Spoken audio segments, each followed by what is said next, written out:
ఒక చెడ్డవాడి కథ. ఒక గ్రామంలో శంకర్ ఇంకా కిషన్ అని ఇద్దరు సోదరులు ఉండేవారు. పెద్దవాడు శంకర్ చాలా చెడ్డవాడు. కిషన్ని చూసి ఎప్పుడూ అసూయపడేవాడు. మట్టి కుండల్ని చేయడమే ఇద్దరి వృత్తి. ఒకరోజు గ్రామంలో ఉన్న పెద్ద మనిషి కిషన్ ఇంటికి వచ్చారు.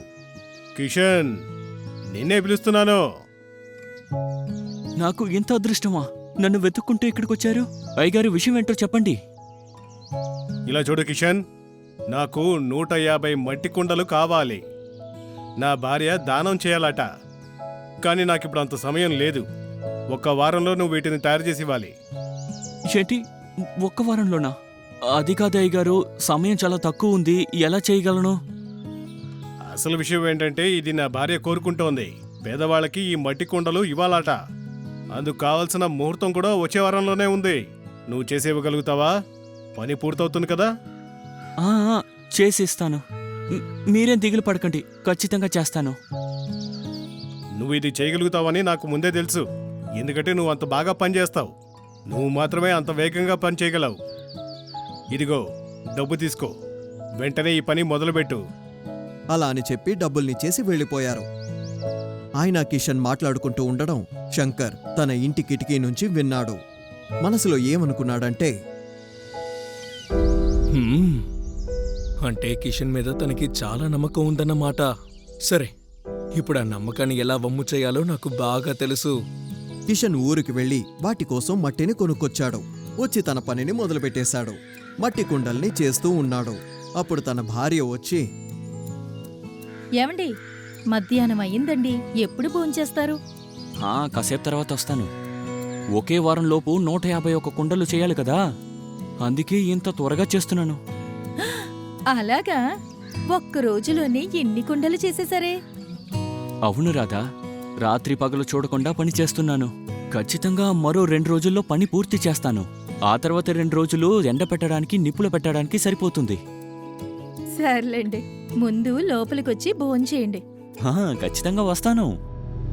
కిషన్ ఇన్ని కుండల్ని తయారు చేయడం శంకర్ తన ఇంటి నుంచి చూస్తూనే ఉన్నాడు. చూసి ఏమనుకున్నాడంటే, శంకర్, చూడు, ఇంత త్వరగా అన్నీ ఎలా పూర్తి చేశాడో చూడు. ఇలా అయితే సమయానికి మొత్తం తయారు చేస్తాడనుకుంటా. సరే కిషన్, నువ్వు రాత్రి పగలు కష్టపడి పనిచేస్తున్నావు కదా, నీ కష్టాన్ని ఎలా వమ్ము చేయాలో నాకు బాగా తెలుసు. శంకర్ ఒక పథకాన్ని వేసి అక్కడి నుంచి కళ్ళు ఇంటికి వెళ్ళాడు. అరెరే, ఏం చేశారు? ఇంత మంచి వాసన వస్తోంది. ఈరోజు ఏం వండుకున్నారు? ఈరోజు ఇంట్లో మంచి పులుసు చేశారు. నువ్వు చేసే భోజనం ఎప్పుడు చాలా రుచిగా ఉంటుంది. నిజం చెప్తున్నాను, నీ ఇంటికొచ్చి నేను తిన్నప్పటి నుంచి మా ఇంట్లో భోజనం నాకు అసలు నచ్చట్లేదు. నేను చాలా కాలంగా విదేశాల్లో హోటల్లో పనిచేసేవాణ్ణి. ఇప్పుడు మన ఊరికి తిరిగి వచ్చేశాను. అప్పుడప్పుడు మన ఊరి వాళ్ళకి వంటొండి పెట్టడం నాకు చాలా ఇష్టం, తెలుసా? ఇది చాలా మంచి విషయం. కానీ నువ్వెప్పుడైనా భోజనానికి కిషన్ని మీ ఇంటికి పిలిచావా? ఇంకా పిలవనే లేదు. ఒకరోజు తనని కూడా భోజనానికి పిలిచి నువ్వు వండింది పెట్టు. కళ్ళు ఇప్పుడు దాకా నాకు భోజనం పెట్టలేదని నిన్న రాత్రి కూడా అన్నాడు. అలాగా? సరే, అలా అయితే నేను వెళ్ళి రేపే భోజనానికి పిలుస్తాను. అయితే సరే, నేను నీకు ఈ విషయం చెప్పానని మాత్రం తనకి చెప్పకు. అరే, లేదు లేదయ్యా. సరే, నేను బయలుదేరతాను. మరుసటి రోజు కళ్ళు కిషన్ ఇంటికి వెళ్లారు. ఏమైంది కిషన్, ఎలా ఉన్నావు? బావున్నాను. ఏంటి ఇన్ని కుండల్ని చేస్తున్నావు? ఎవరైనా చేయమని చెప్పారా ఏంటి? అవును, మన అయ్యగారే. అలాగా? ఇది చాలా మంచి విషయమే. ఈరోజు రాత్రి మా ఇంట్లో విందు ఏర్పాటు చేశాను. నువ్వు ఖచ్చితంగా తినడానికి రావాలి. నీకు తెలుసు కదా, నాకు నచ్చిన వాళ్ళందరినీ ఇంటికి పిలిచి నా చేతులతో వండి పెట్టడం అంటే నాకు చాలా ఇష్టమని. అలాగే, మేము తప్పకుండా వస్తాం. రాత్రి కిషన్ ఇంకా తన భార్య కళ్ళు ఇంటికి వెళ్లారు. శంకర్ కిటికీ నుంచి వాళ్లనే చూస్తూ ఉన్నాడు. వాళ్ళు వెళ్లిన వెంటనే తాను అక్కడి నుంచి వచ్చి, కిషన్ భోంచేసి రావడానికి చాలా సమయం పడుతుంది. ఆలోగా నా పని నేను కానిచ్చేస్తాను. ఒక లాఠీతోటి తను చేసిన కుండలన్నిటినీ పగలగొట్టేశాడు. ఇప్పుడు నీకు కొంత సమయం మాత్రమే ఉంది. ఆలోగా నువ్వు 151 కుండల్ని ఎలా చేస్తావో చూస్తాను. కిషను తన భార్య మాట్లాడుకుంటూ సంతోషంగా ఇంటికొస్తున్నారు. భోజనం చాలా బాగుంది.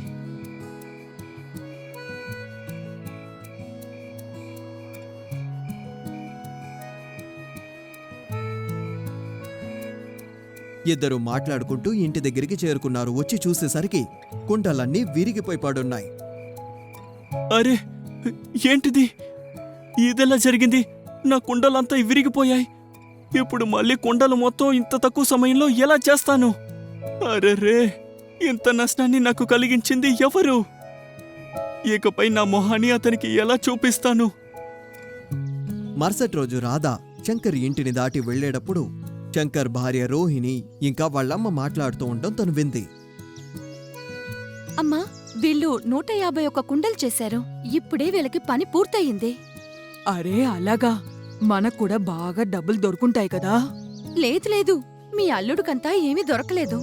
అప్పుడు పెద్దాయనొచ్చి పనిచ్చేసెళ్ళింది కిషన్కే. నిన్న రాత్రి వాళ్ళు భోజనానికని బయటికి వెళ్లారు కదా, అప్పుడు మీ అల్లుడు వెళ్లి కిషన్ చేసిన అన్ని కుండల్ని విరగొట్టేసి వచ్చేశారు. చాలా త్వరగానే పని పూర్తి చేసి వచ్చేశారు. అరెరే, చాలా మంచి విషయం చేశాడే. ఇప్పుడు శంకర్ ఎందుకోసం కుండలు చేస్తున్నాడు? అరే అమ్మా, కుండలన్నీ విరిగిపోయాయి కదా. ఇప్పుడు కిషన్ కుండలు చేయగలడని వాడికి నమ్మకమూ లేదు, ఇప్పుడు సమయం కూడా లేదు. అవునవును, నువ్వు కరెక్ట్ గానే చెప్తున్నావు. అందుకనే మీ అల్లుడు రాత్రి పగలని చూడకుండా పనిచేస్తున్నాడు. పెద్దాయన వచ్చిన తర్వాత ఆయనకి కుండలు దొరకవు కదా, అప్పుడు ఆయన కిషన్ ని ఊరొదిలి తరివేస్తారు. అప్పుడు మీ అల్లుడు ఆయన చేత్తో చేసిన కుండలన్నీ అమ్మి డబ్బులు సంపాదిస్తారు. చూడండి, అరే ఇది చాలా మంచి ఆలోచన. పెద్దాయన కిషన్ ని ఊరొదిలి తరివేరప్పుడు ఎంత బావుంటుందో తెలుసా? అది అలాగే జరగాలి. చాలా మంచి విషయం. ఈ విషయాన్ని పూర్తిగా రాధ విని వెంటనే ఇంటికి తిరిగొచ్చింది. కిషన్ ఎంతో బాధలో కూర్చున్నాడు. రాధ తనతో వచ్చి ఏమందంటే, మీరలా దిగులు పడుతూ కూర్చుంటే లాభం లేదండి. ఏదో ఒకటి చెయ్యాలి. ఆలోచించండి. మీరు ఖచ్చితంగా మళ్ళీ కుండలు చేయాల్సిందే. త్వరగా లేవండి. నువ్వేం మాట్లాడుతున్నావు? మనకి సమయం చాలా తక్కువగా ఉంది. ఆలోపు ఎలా చేస్తాను? అవును, ఏదేవైనా సరే మనం పని పూర్తి చేయాలి. మీరు చెయ్యగలరండి. కానీ మట్టి కొనడానికి కూడా నా దగ్గర డబ్బు లేదు. ఇదిగోండి నా బంగారు గాజులు. వీటిని అమ్మేసి మట్టి కొనండి. తర్వాత పని మొదలు పెట్టండి. కానీ పని ఇక్కడ చెయ్యొద్దు, ఇంకెక్కడికైనా వెళ్ళి చెయ్యండి. ఎందుకని ఇక్కడ చెయ్యొద్దంటున్నావు? మీ కుండల్ని పగలగొట్టిన వాళ్ళు మళ్ళీ పగలగొడితే ఏం చేస్తారు? ఎవరది? వాళ్ళే మీ అన్నగారు శంకర్. శంకరా? అవునండి, అందుకే చెప్తున్నాను. ఎక్కడికైనా వెళ్ళి రహస్యంగా పని పూర్తి చేసుకుని రండి. కిషన్ అక్కడి నుంచి బయలుదేరిపోయాడు. ఇప్పుడు ఒక వారం గడిచిపోయింది. పెద్దాయన కిషన్ ఇంటికి వచ్చేశారు. బయటే శంకర్ కూర్చుని ఉన్నాడు. కిషన్, ఇక్కడే ఉన్నావా? అతను ఇంట్లో లేడయ్యా. ఈరోజు నాకు 150 మట్టి కుండలు ఇస్తానని మాటిచ్చాడు. అన్ని కుండలు మీకు ఎలా ఇస్తాడు? ఇంకా తను ఒక్క కుండ కూడా చేయలేదు కదా. మీ డబ్బులు తీసుకొని అటు ఇటు తిరుగుతున్నాడంతే. ఏమన్నావు? ఇప్పుడు నా భార్య దానం ఎలా మొదలు పెడుతుంది? ఆ కిషన్ ఎప్పుడూ అంతే. నా గురించి ఇంకా తనకి తెలీదు. ఈ ఊరు నుంచే తరిమేస్తాను. అదే కదా నాకు కావాల్సింది. ఇలా చూడండి అయ్యా, నా దగ్గర 151 కుండలున్నాయి. అవి మీకు ఇవ్వమంటారా? నా దగ్గర నుంచి తీసుకుంటే మీ పని అయిపోతుంది కదా. ఏంటి, నీ దగ్గర ఉందా? భలే, బతికిపోయానులే. వెళ్ళి త్వరగా తీసుకునిరా.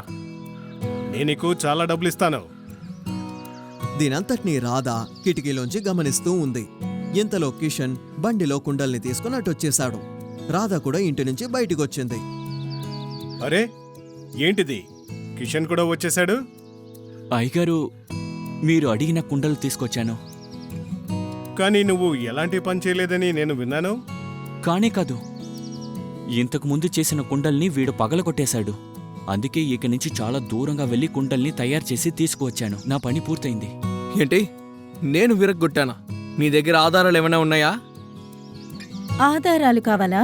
మీ భార్య అత్తయ్య గారు మాట్లాడుకునేవి నేను విన్నాను. ఒకవేళ మీరు పగలగొట్టకపోతే ఆయన దగ్గర డబ్బులు తీసుకోకుండా 150 కుండలు మీరెందుకు చేసినట్టు చెప్పండి. అలా నీళ్లు నవ్వులుతారేంటి చెప్పండి. అవును, అది కూడా నిజమే కదా. శంకర్, ఎవరు విరగొట్టారో చెప్పు. ఇప్పుడు నిజం చెప్పకపోతే కఠిన శిక్ష విధిస్తాను. నువ్వుగా చెప్తావా, లేకపోతే నా మనుషులను పిలిపించనా?